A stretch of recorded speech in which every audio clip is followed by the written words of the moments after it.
मुद्दों की बात करिए, भारत में बेबसी, लाचारी, भुखमरी की बात करिए, बेरोजगारी की बात करिए, शिक्षा की बात करिए, चिकित्सा की बात करिए। अगर सत्ता पक्ष अपनी जिम्मेदारी पूरी तरह से नहीं निभा रहा है तो विपक्ष भी कोई दूध का धुला हुआ नहीं है। जो जितने भी लोग आए वो तो आगे चले गए, लेकिन हमारा देश कभी आगे नहीं हुआ। महंगाई क्या महंगा है? जो चीज महंगी होती है वो सरकार वो कम बिकती है। आज मोटरसाइकिल के शोरूम में चले जाओ लाइन लगी, पेट्रोल पंप पर चले जाओ लाइन लगी, साइकिल की दुकान पर चले जाओ लाइन लगी। नकली मोदी गंगा रूपी, वो जो गंगा पहले बहती थी वो गंगा आ गई मोदी के पेट में। नमस्कार, मैं हूं सबा खान, आप देख रहे हैं मेरी पड़ताल। संसद से लेकर सड़कों तक सियासत गर्म हो गई है। विपक्ष हो या सरकार, आपस में भिड़ंत होना आम बात है क्योंकि चुनाव जो पास है। लेकिन यहाँ सबसे अहम सवाल है, सबसे बड़ा जो सवाल है वो है देश की जनता किसके साथ है, देश की जनता क्या सोच रही है। सबसे पहले सर आपसे शुरुआत, विपक्ष वर्सेस मोदी सरकार, क्या है जनता का बात? बहुत बहुत धन्यवाद आपका। देखिए, जो विपक्ष के मुद्दे हैं, जिन मुद्दों पे विपक्ष जो है जनता के बीच जाने का प्रयास कर रहा है, वाकई उनको जाना चाहिए। और लेकिन जो मेन मुद्दे हैं उनसे अभी विपक्ष थोड़ा दूर है, या तो जानबूझकर अलग है। जैसे कि जब कोई रिजल्ट आता है, परिणाम आता है, उसके बाद पूरा विपक्ष, जिनकी भी कम सीटें आती है, जो भी अपेक्षाकृत कम सीटें पाते हैं, वो सब लोग एक ही एलिगेशन लगाते हैं कि सरकार ने ईवीएम को जो है हैक करके हमारे वोटों की चोरी कर ली है। अगर ऐसा कोई मुद्दा है तो वो चुनाव से पहले उठना चाहिए। अभी आप किसी भी पार्टी के नेता के मुंह से एक बार ये नहीं सुनेंगे कि ईवीएम की वजह से सरकार आती या जाती है। फिर ईवीएम का दोष क्यों देते हैं? अपने निकम्मेपन का तो कोई ठेकेदार बनता नहीं है। क्योंकि जब अभी से अगर मुद्दा वो नहीं उठा रहे हो, या तो कहो कि ईवीएम मुद्दा है नहीं, और अगर मुद्दा है तो जनता गुमराह क्यों कर रहे हो भाई? क्या कहेंगे? देखिए, ईवीएम का कोई मतलब नहीं है। ईवीएम पे तो जबरदस्ती के लोग मुद्दा उठाते हैं। चूंकि जनता वोट करती है, जनता जिसको वोट करेगी वो चुनाव जीतेगा, जिसको जनता नकारेगी वो चुनाव हारेगा। रही बात की मुद्दों की बात करिए, भारत में बेबसी, लाचारी, भुखमरी की बात करिए, बेरोजगारी की बात करिए, शिक्षा की बात करिए, चिकित्सा की बात करिए। इस पर कोई मुद्दे पे बात नहीं करते, लोग गुमराह करते हैं। देश के प्रधानमंत्री जी 135 करोड़ जनता के अभिभावक हैं और मणिपुर जल रहा था, हरियाणा में दंगा हो रहा था और वो विदेश में थे, एक शब्द बोलने के लिए तैयार नहीं। तो रहे मणिपुर मोदी जी के जिगर का अगर टुकड़ा होता तो मेरा बेटा अगर मर रहा है तो मैं विदेश में होऊंगा, तुरंत हवाई जहाज पकड़ूंगा, तुरंत अपने बेटे के हाल चाल लेने के लिए भारत आ जाऊंगा। लेकिन मोदी जी आए नहीं, क्यों नहीं आए? आज कितने दिन के बाद आए हैं तो बोल रहे हैं कि जिगर का टुकड़ा है। वहां पता नहीं कितने मोदी जी के बच्चे मर गए, कत्लेआम हुआ, महिलाएं नंगी घुमाई गई, क्या क्या नहीं हुआ, देश शर्मसार हुआ। लेकिन मोदी जी कह रहे हैं विश्वगुरु बन रहे हैं। ऐसे विश्वगुरु बनेंगे? मोदी जी अगर 135 करोड़ जनता के अभिभावक हैं, प्रधान सेवक हैं, प्रधान चौकीदार हैं, तो वो जवाबदेही भी उनकी बनती है कि अपनी जनता की हिफाजत करें। मणिपुर भी इसी देश का हिस्सा है, क्यों नहीं आए? मणिपुर जल रहा था, वो विदेश में थे और यहाँ के गृह मंत्री जी वहाँ के राष्ट्रपति जी से आग्रह करते, निर्देश देते, राज्यपाल को निर्देश देते कि वहाँ के मुख्यमंत्री को बर्खास्त करिए। वहाँ सेंट्रल गवर्नमेंट के पुलिस लगाई जाती, वहाँ रोक करते जो दंगा हो रहा था। लेकिन ऐसा नहीं किए, ये लोग अपने कर्तव्यों का निर्वहन नहीं किए। और मोदी जी कहते हैं हम 135 करोड़ के जनता के अभिभावक हैं, हम तो है चौकीदार हैं, तो है। हम प्रधान सेवक हैं तो क्या ऐसे हैं हमारे अभिभावक जी कि उनके बच्चे मर रहे हो, वो विदेश में दौरा कर रहे हैं? कोई भी पिता, भारत का कोई भी पिता होगा, उसका बेटा अगर मरेगा तो तत्काल विदेश से आ जाएगा कि मेरा बच्चा तड़प रहा, क्या बात है, अस्पताल ले जाएगा, या मर गया है तो उसकी लाश को देखेगा कि निहारेगा। विपक्ष कह रहा है ग्रुप से, मैडम पूरी बात ले लीजिए। इस तरह का प्रधानमंत्री जी उस तरह तो रोना रोएंगे। प्रधानमंत्री जी हमारे बाड़ी के सौदागर हैं, बाड़ी के जादूगर हैं, बाड़ी के व्यापारी हैं, वो केवल बाड़ी बेच रहे हैं। अगर उनके अंदर तनिक भी नैतिकता होती तो विदेश का दौरा समाप्त करके तत्काल भारत आते और तुरंत मणिपुर पहुंचते, तुरंत हरियाणा पहुंचते, वहां का जायजा लेते, वहां की जनता से निवेदन करते, आग्रह करते कि तत्काल ये दंगा बंद होना चाहिए। हम आ गए, जो भी बात हो हमसे कहिए। कह रहे हैं शांति हो रही है। इतने दिन के बाद जब वो जल गया मणिपुर तो अब शांति हो रही है। उनका क्या दायित्व बनता है? आप भी सोचिए, जब आप कहते हैं कि हम 135 करोड़ जनता के अभिभावक हैं तो आपको तत्काल आना चाहिए था, तत्काल उस पर एक्शन लेना चाहिए था। आपके आने नेता क्या कर रहे थे, गृह मंत्री जी क्या कर रहे थे, तत्काल वहां निर्देश देना चाहिए था। ये लोग सिफारिश तो कर सकते हैं, गृह मंत्रालय सिफारिश करता है राष्ट्रपति महोदय से कि तत्काल वहां जो है राष्ट्रपति शासन लगाया जाए। ये कैसा है? देखिए, डेमोक्रेसी का एक परिभाषा है, democracy the government of police. एक परिभाषा डेमोक्रेसी का ये भी है। और जहाँ की जनता मूर्ख है वहाँ का प्रतिनिधि धूर्त तो होगा ही, वो चाहे सत्ता पक्ष हो या विपक्ष हो। अगर सत्ता पक्ष अपनी जिम्मेदारी पूरी तरह से नहीं निभा रहा है तो विपक्ष भी कोई दूध का धुला हुआ नहीं है। सही कहा। विपक्ष भी कोई दूध का धुला हुआ नहीं है। इंडिया नाम दे करके एक सत्ता पक्ष है, दूसरा विपक्ष है, ठीक है। ये दोनों मिलकर के नूरा कुश्ती कर रहे हैं। देश की जनता के मुद्दा का किसी को ख्याल नहीं है। अब कहिए आपने सही बात। ठीक है, देश की जो जनता है, लोकतंत्र का किसी को ख्याल नहीं है, चाहे वो सत्ता पक्ष हो या विपक्ष हो। सत्ता पक्ष अपना कुर्सी बचाना चाहता है और विपक्ष इनसे कुर्सी हथियाना चाहता है। ये बताइए, विपक्ष में जो पूरी इंडिया बना रहे हैं, इंडिया जिसका नाम रखे हैं 17 दलों को मिल करके, 26 दलों को मिल करके, ये सब कौन हैं? ये प्राइवेट लिमिटेड कंपनियां हैं। ये कोई दल नहीं है, ये प्राइवेट लिमिटेड कंपनी। आप किसी को देख लीजिए, लालू एंड सन्स प्राइवेट। तो दोनों तरफ सुन लीजिए, पहले दोनों तरफ नहीं है, फिर यही चीज आप एनडीए क्या है? एनडीए क्या है? एनडीए में मैं आपसे जो कहने जा रहा हूं, न तो एनडीए न यूपीए, दोनों की बात मैं नहीं कर रहा हूं। जो मुख्य चीज है उस पे तो आप लोगों का ध्यान जाता नहीं। चाहे वो बड़े बड़े घराने के गोदी मीडिया हैं, वो नहीं दिखाते हैं इसको। जहां पे लोकतंत्र में जो सबसे बड़ा भ्रष्टाचार की जननी है वो चुनाव चिन्ह है, आरक्षित चुनाव चिन्ह है। जिस दिन आरक्षित चुनाव चिन्ह हट जाएगा, ये करोड़ों में टिकट बेचना बंद कर, लालू का कुत्ता लखनऊ से नहीं जीतेगा, जी का बेटा ये गाजियाबाद से नहीं जीतेगा। जीतने के लोकल उम्मीदवार की जरूरत पड़ेगी जो जनता की सेवा करता हो। हवाई उम्मीदवार भाग जाएंगे, जिसको पैराशूट उम्मीदवार कहा जाता है। अब आप बताइए, जो चुनाव चिन्ह लोकतंत्र में चुनाव आयोग का है, ये पार्टियां बेचती हैं। जनता इस पे क्यों नहीं ध्यान देती? भाई, आपका कैमरा मैं बेच रहा हूं। तो आरोप लगता है कि देश बिक रहा है। आप कह रहे हैं कि पार्टियां बिक रही हैं, वो तो इस बात को सुन लीजिए कि आपका कैमरा मैं बेच रहा हूं। कैसे बेच रहा हूं? साइकिल चुनाव आयोग की है, हाथी चुनाव आयोग की है, लालटेन चुनाव आयोग की है, कमल चुनाव आयोग का है, पंजा चुनाव आयोग का है, और बेचती हैं ये पार्टियां। कैसे बेचती हैं? जिस दिन कमल बेचना बंद हो जाएगा, जिस दिन पंजा बेचना बंद हो जाएगा, उस दिन लोकल उम्मीदवार जीतेगा और वो जनता की सेवा करेगा, जनता को नहीं बिक रहा है, रोजगार नहीं बिक रहा है। देखिए, बिकने के लिए तो हम आप बिक रहे हैं। हवाई अड्डा जब 5 रुपया, सुन लीजिए, जब 10 रुपया के लिए वोटर बिक रहा है, 500 रुपये के लिए वोटर बिक रहा है, हर चीज बिक रहा है। सबसे बड़ा देश की जनता जो है, जहां वोटर बिक रहा है, 500 रुपया और मुर्गा दारू पे जब वोटर बिक रहा है, तो इस डेमोक्रेसी में वही होगा जो मैं कह रहा हूं। डेमोक्रेसी का जो पहला परिभाषा है, democracy the government of police. और जहां की जनता मूर्ख होगी, प्रतिनिधि हमेशा धूर्त होगा, वो केवल झांसा ही देगा, नहीं करेगा। बना कौन रहा है मोर? अब मैंने क्या बोला?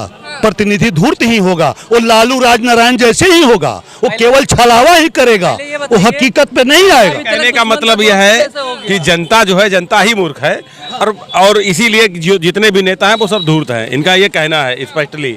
लेकिन बात यह है कि हमारे देश की जनता वाकई भोली है, वो कहीं ना कहीं किसी न किसी प्रलोभन में आ जाती है और वो सही और गलत का आकलन नहीं कर पाती है। लेकिन हमारे नेताओं की भी ये जिम्मेदारी बनती है। मैं किसी पार्टी का कोई लीडर नहीं हूँ, एज ए मतलब पब्लिक में बोल रहा हूँ। मैं कहना चाहता हूँ ये प्रत्येक नेता का दायित्व तो होना चाहिए कि वो देश को आगे लेकर जाए, और हमारे देश को आगे लेके जाते जाते जो जितने भी लोग आए वो तो आगे चले गए, लेकिन हमारा देश कभी आगे नहीं हुआ। अभी आपको मैं एक छोटी सी बात बताना चाहूँगा। आपने देखा होगा इस भारत के अंदर बहुत सी मोदी जी जो कह रहे हैं देश तरक्की कर रहा है, देश आगे जा रहा है, वो क्या है? देश क्या है, अभी मोदी जी को यही बताने में बरसों लग जाएंगे। देश क्या है यही बताने में मोदी जी को बरसों लग जाएंगे। आप सुनते होंगे। हम देखते हैं। आपने देखा होगा, पकड़ा दिया। आपने देखा होगा ऐसे देश को जो है लोग डिजिटल इंडिया बनाने का सपना देख रहे हैं, जिनको शौचालय करने जाने के लिए टीवी पर प्रोग्राम दिखाना पड़ता है कि तुम्हें शौचालय के लिए कहाँ जाना है। ऐसे देश को डिजिटल बनाने का सपना एक सपना हो सकता है, सपना देखने में कोई बुराई नहीं, लेकिन अभी यहाँ की जो मूलभूत सुविधाएं हैं ये अभी भी 100 साल पीछे है। देश का संविधान जरूर लागू है, लेकिन किसी प्रकार का संविधान का कोई इम्प्लीमेंट नहीं है। आपके ऊपर फर्जी मुकदमा ऐसे हवा में लिख दिया जाएगा जिसका आप सोच भी नहीं सकते, चले जाएंगे। पूरा विषय अभी वही चल रहा है जो राजशाही था। प्रत्येक ये कहना चाहते हैं कि पूर्ण बहुमत से सरकार इसलिए बन जाती है क्योंकि जनता ही मूर्ख है। मैडम, जनता मूर्ख होने से नहीं, प्रतिनिधि धूर्त होते हैं। जहाँ जनता मूर्ख है वहाँ प्रतिनिधि धूर्त है। और धूर्त जो है, कोई भी धूर्त लालची के दरवाजे पे ठग खाए बिना नहीं मरता। जैसे कि जो हमारी वोटर है दारू मुर्गा लेकर के जब वोट देगी तो वो धूर्त प्रत्याशी ही जीतेंगे। हम आपको रात दिन सपना दिखाया जाता है, उसमें कोई रोल नहीं है। मैं फिर आपको यही कह रहा हूँ, जो 2.5 करोड़ मतदाता, देखिए आज भी सत्ता पक्ष और विपक्ष में नूरा कुश्ती चल रहा है। वो झूठे देश की जनता को दिखाने के लिए ये मूर्ख बना रहे हैं, नूरा कुश्ती कर रहे हैं। एक तरफ एनडीए और दूसरी तरफ इंडिया। मैं नहीं मानता दोनों को, हमें थर्ड फ्रंट चाहिए, और थर्ड फ्रंट वो चाहिए कोई नेतृत्व करे उसका। हम नहीं कर रहे हैं घुराऊ राम करेंगे या कोतवारू यादव करेंगे, मुझे नहीं मतलब है। मुझे मतलब है देश में थर्ड फ्रंट चाहिए। ये नूरा कुश्ती से देश आजिज आ चुका है। ये एक तरफ वो लुटेरे हैं, दूसरे तरफ ये लुटेरे हैं। जो मैंने आपसे कहा था जो सांपनाथ और नागनाथ, तो इन दोनों जो सांपनाथ नागनाथ से हम मुक्ति चाहते हैं। हम चाहते हैं कोई देश में तीसरा फ्रंट आए, कोई उसका नेतृत्व करे, नहीं मतलब है भारत देश में तीसरा फ्रंट आए। इनका आपका कहना है क्लीन पॉलिटिक्स पे विश्वास करते हैं 2.5 करोड़ मतदाता।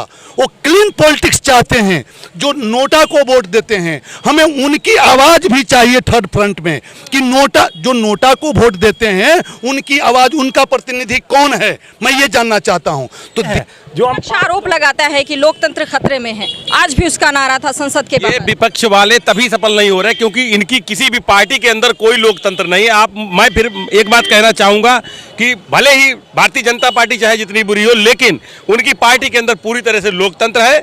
उनका कभी भी राष्ट्रीय अध्यक्ष और जिला अध्यक्ष आपको पता नहीं चलेगा किसको बनाया जाना है। इनके सारे राष्ट्रीय अध्यक्ष से लेकर महामंत्री तक पहले से फिक्स है किसको कहाँ बनना है। तो मैं ये जरूर कहूंगा, ये पहले से ही इतने बड़े चोर हैं, ये लोकतंत्र की बात ना ही करे तो बहुत अच्छा है, क्योंकि जिसकी पार्टी के संविधान में कोई लोकतंत्र पे अमल नहीं करता है वो देश के लोकतंत्र की क्या बात कर सकता है। इनसे पूछिए लोकतंत्र की परिभाषा क्या बताएं जरा। लोकतंत्र की परिभाषा पूछिए। बता दीजिए उनको। नहीं पूछिए। पूछ ही रहे थे, वो तो चल ही रहे बहुत देर से। मैडम उधर ही ध्यान दे। देखिए मैं बता दूं, जिस ये कांग्रेस को गाली दे रहे हैं इनको याद होना चाहिए कि उसी कांग्रेस से भाजपा निकल के आई है सामने, समझ रहे हैं। और सुन लीजिए मेरी बात। और जो भाजपा चिल्ला रहे हैं लोकतंत्र चिल्ला रहे हैं, आप 10 साल का कार्यकाल उठा के देखिए और उसमें कितनी संसद चली है, कितनी पार्लियामेंट चली है, और अन्य रिकॉर्डों को उठा के देखिए तो आपको अंतर पता चल जाएगा कहाँ लोकतंत्र है कहाँ राजतंत्र है, समझ रहे हैं ना। इतना सब चिल्लाने के बाद मोदी जी आए हैं फिर भी मुद्दों पे बात नहीं किए हैं। उठा के देख लीजिए, बात कर लीजिए। देखिए चाहे अमित शाह हो, चाहे योगी जी हो, चाहे मोदी जी हो, उनके बाद भी देश रहेगा। उनसे पहले भी देश था, उनसे पहले भी संविधान था, उनके होने पर भी संविधान है, देश है, भारत है, संसद है। और उनके ना होने पर भी देश होगा, संविधान होगा, प्रधानमंत्री होगा, राष्ट्रपति होगा, गृह मंत्री भी होगा। जनता के लिए बेहतर सरकार कौन है, विपक्ष या अभी मोदी सरकार? नहीं, ये तो जनता स्वयं बता रही है। इस समय जो है चावल हो, चाहे शौचालय हो, चाहे किसान सम्मान निधि हो, सब तो जनता के हित में ही दिखाई पड़ रहा है। इससे पहले क्या था, हमारी बहन बेटियां जो है जब जवान बेटी हमारी जब घर से बाहर शौचालय जाती थी तो पूरा घर सशंकित रहता था जब तक वापस नहीं आती थी। आज जो है शौचालय हर घर में है, ये बड़ी व्यवस्था है। एक इतने दूर बैठा हुआ व्यक्ति घर की चिंता, परिवार की चिंता कर रहा है, गरीब वर्ग की चिंता कर रहा है। विपक्ष कह रहा है कि उसी महिलाओं का अपमान हुआ मणिपुर में, लेकिन देखने तक नहीं गए, बात करने तक। मणिपुर की घटना पर निंदा हुई और उस पर सदन में चर्चा हुई। विपक्ष कहने को कुछ भी कहे, लेकिन विपक्ष कहने का कुछ भी कहे, लेकिन करता कौन है यह देखने का विषय है। आज किसान परेशान था। अरे आज मणिपुर में घटना हुई, इससे पहले भी चाहे असम की घटना देख लीजिए आप, चाहे जो है हैदराबाद की घटना देख लीजिए आप, चाहे कहाँ की घटना आप का जिक्र करना चाहेंगे, चाहे 65 की हो, चाहे 60 की हो, चाहे 84 की हो, एक घटना है। वर्तमान समय में जो हो रहा है उस पर बात करना ज्यादा जरूरी नहीं, लगता सब है। पे जरूरी है। इतिहास, भूत भविष्य वर्तमान तीनों जो है काल यही के हैं। वर्तमान में कुछ हो रहा हो तो हम भविष्य की बात करें, हम भूतकाल की बिल्कुल। बाकी- जो गलतियां, ये गलतियां जो गलतियां की है उसी का फल हम लोग भोग रहे हैं। अभी लोकसभा में आज ही वो कौन बताएगा? इसका जान जवाब देने दीजिएगा। भाई साहब इधर आइए। मणिपुर में जो हुआ, मणिपुर में जो हुआ वो विपक्ष का है भैया, विपक्ष की वजह से। अभी एक सेकंड बता, भारतीय जनता पार्टी वाले सुनते रहना। एक स्मृति ईरानी का पता नहीं, पहले सुनिए, पहले हमारी कंप्लीट। आपने बात किया, अभी नहीं बात किया। सर मैम इनकी बात सर, मैम एक स्मृति, पहली चीज ये कंप्लीट कर दूं, मैं किसी पार्टी का सदस्य नहीं हूं, मैं किसान हूं। कोई बात नहीं, बहुत अच्छी बात है आप किसान, बहुत अच्छी बात है, आप खड़े रहे, आप सवाल लीजिए। मैम एक सुन लीजिएगा। एक स्मृति ईरानी को पता नहीं गलत सही राहुल भैया फ्लैंक किस किया, इतने स्मृति ईरानी को चीड़ लग गई। किसी मणिपुर में बहू बेटी के सिर्फ तन में तुम लोग हाथ लगा रहे हो तो कितना चीड़ बनेगी बताओ, कितना चीड़ बनाओगी। और फिर वही अंतरराष्ट्रीय खिलाड़ी हमारी बेटियां बेचारी जो गोल्ड मेडल लाती हैं, एक उसका सांसद आज पता नहीं कहा, उसको ब्रिजभूषण क्लीन चिट दे दिया गया। और ये भाई साहब कहते हैं लेटरिन बाथरूम क्या क्या बनवा, सबसे ज्यादा महंगाई मानवर जी ने आपके सरकार में आई है, ठीक है। और जो मैम बाथरूम बनवा, सुनिए महंगाई की बात कर रहे हैं आप, महंगाई बताइए किस विषय, किस पर महंगाई है? वस्त्र महंगा है, कपड़ा महंगा है, मोबाइल महंगा है, क्या महंगा है? जो चीज महंगी होती है वो सरकार वो कम बिकती है। आज मोटरसाइकिल के शोरूम में चले जाओ लाइन लगी, पेट्रोल पंप पर चले जाओ लाइन लगी, साइकिल की दुकान पर चले जाओ लाइन लगी। और रही बात अच्छे की बात अगर आप सुनना चाहती हैं तो सोनिया गांधी के बगल में बना आसन, सैफई से लेकर संसद तक जिसने सफर किया, उन्होंने कहा था कि अगर देश के लायक अगर कोई नेता है वो प्रधानमंत्री है। तब से लोकतंत्र मजबूत हुआ भारतीय जनता पार्टी के पक्ष में, तब से जनता मजबूत हुई, तब से किसान मजबूत हुई। मैं किसान हूँ, आप दिल पर हाथ रख के बोले किसान हैं। हाँ किसान। अरे ना बगैर नाम बगैर नाम मैम बहुत अच्छे। ये सब सिर्फ जबरदस्ती बात करते हैं। अभी भारतीय जनता पार्टी के जो देश के प्रधानमंत्री संसद में देखिए क्या बात किए हैं, एकदम जुमला किए हैं। इनके सरकार में सबसे ज्यादा रेप कर देख लीजिए, सबसे ज्यादा भ्रष्टाचार देख लीजिए, सबसे ज्यादा ये महंगाई देख लीजिए, सबसे ज्यादा जितने तड़ी पार है इनके सरकार में है। महंगाई एकदम त्राही हो गया। हमारे गरीब मजदूर जितने बेसहारे बेचारे हैं, रोटी के लाला पड़ गया मैडम जी, रोटी के लाला पड़ गया। क्या चीज नहीं क्या महंगाई वगैरह तो है नहीं, बता के गए सर। ऐसा है, महंगाई समाप्त हो गई, भ्रष्टाचार समाप्त हो गया, नकली मोदी गंगा रूपी, वो जो गंगा पहले बहती थी वो गंगा आ गई मोदी के पेट में।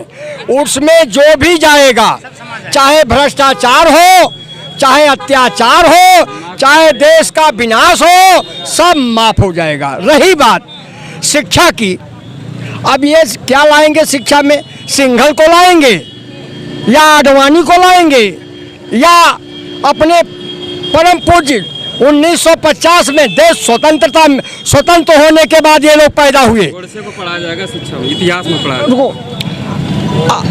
गोडसे को लाएंगे, किसको लाएंगे? देश का विकास नई नीति में है, या बोलने दियो, ये विकास जो है नई नीति में है। नई नीति मोदी के दाढ़ी में है, नई नीति मोदी के जबान पे है। जो बोलेंगे वही सारे लोग बोलेंगे, चाहे प्रदेश का मुख्यमंत्री हो, चाहे देश का प्रधानमंत्री हो, चाहे देश का मंत्री हो, चाहे लोकसभा का अध्यक्ष हो। जो कहता है, यदि मोदी ने कह दिया बहनों भाइयों तो वही लाइन चल गई बहनों भाइयों, नीचे से ऊपर तक डबल लाइन, डबल इंजन की बात होती है।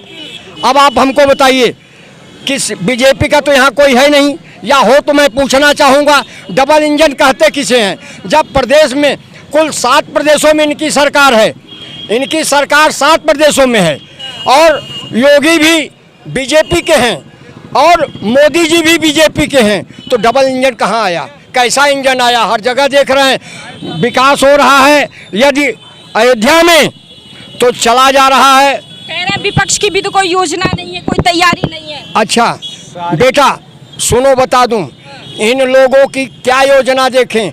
याद करें जब 1977 में ये जनता पार्टी में शामिल हुए थे, कौन? बीजेपी वाले। जनसंघ था, उस समय जनता पार्टी में आए थे, तो क्या नेता का चयन हुआ था? कोई बता दे हमको, इसमें यदि पुराना हो तो सीधे जानता होगा। नेता का चयन नहीं हुआ था। नेता का चयन तब हुआ जो सबसे बड़ी पार्टी बनकर के आई, वही नेता हुआ। जैसे मोरारजी भाई चुने गए। हाँ, ये क्या बात करेंगे? ये जुमला जुमला इन लोगों के पास जुमला है। हाँ, शुद्ध रूप से जुमला। पाकिस्तान में हमारे जो मोदी के पत्रकार हैं, मोदी के असली पत्रकार, जब हमें पाकिस्तान में गए तो कही ये देखिए टमाटर कितने में है, ये देखे आलू कितने में है, ये देखो गेहूं कितने में है। अब यहाँ क्यों नहीं लोग बोल रहे हैं कि कौन चीज़ क्या है? क्या माने 50 पैसे किलो टमाटर बिक रहा है। तो आमदनी भी तो बढ़ गई है मोदी जी की। मैं बताया। अब उत्तर हमसे पूरा पूछ लिए। नहीं, पूरा कहानी नहीं चाहिए जनता के, मेरे दादा क्या किया, पूर्वजों क्या किया। हमें आप प्रेजेंट टाइम, हमारे जनता को प्रेजेंट टाइम में कौन क्या कर रहा वो चाहिए, ये ध्यान दीजिए। सुनो, अभी इन्होंने एक लाइन चर्चा किया, 4 पहिया वाहन, 2 पहिया वाहन, घर में खर्च न हो, खाने के लिए लाले पड़े हों, और जब बेटी की शादी होती है, बेटी का बाप लड़की के पास जाता है, लड़की के बाप के पास, तो कहता है हमको 4 पहिया चाहिए। बेटा क्या कर रहा है? गोबर काट रहा है। क्या कर रहा है? गोबर काट रहा है। पढ़ भी नहीं रहा है। क्या कर रहा है? इंजीनियरिंग कर रहा है। इंजीनियरिंग नहीं, इंजीनियरिंग कर रहा है। क्यों? कि सरकार में कुछ है नहीं, कुछ नहीं है, बिक गया। अब बच्चों को बेचना हो तो भैया आप लोग भी कहीं लाइन लीजिए और बच्चों में लाइन लगवा दीजिए, बेच दीजिए, बढ़िया है। क्योंकि अडानी अंबानी खरीदने के लिए बच्चों को तैयार हैं। यदि 1924 में इनकी सरकार आ गई तो तिरंगा नहीं रहेगा। दावे के साथ कह रहा हूँ, तिरंगा नहीं रहेगा। लोकप्रिय नेता है, 2 बार से आए, अब तीसरी बार भी आई। इससे पहले भी लोकप्रिय नेता तमाम रहे हैं। हम इमरजेंसी का भुक्तभोगी हूँ। मैं इंदिरा गांधी का नाम नहीं लेता। इंदिरा गांधी मुर्दाबाद कहो तो मुझको 20,000 मिलेगा, मोदी मुर्दाबाद कहो तो हमको जेल जाना पड़ेगा। ये कैसा नियम है? ये लोकतंत्र है। लोकतंत्र में सबको बोलने का अधिकार है, पूर्ण रूपेण से अधिकार है। जैसे ये बोलते हैं, क्या बोलते हैं? भाइयों बहनों, देश को बेचा कि नहीं? खूब अच्छे ढंग से बेचा। ऐसा बेचा कि सब प्राइवेट हो गया, कुछ बचा नहीं है प्राइवेट में। हाँ, प्राइवेट का लाओ, मुख्यमंत्री उनको बनाओ, प्रधानमंत्री। तीसरा, हाँ सुनिए सर, सुनिए 1 मिनट बड़े भैया। जनता हमारे 75 साल 76 साल हो गए देश के आजाद होते होते। कांग्रेस भाजपा यही चली।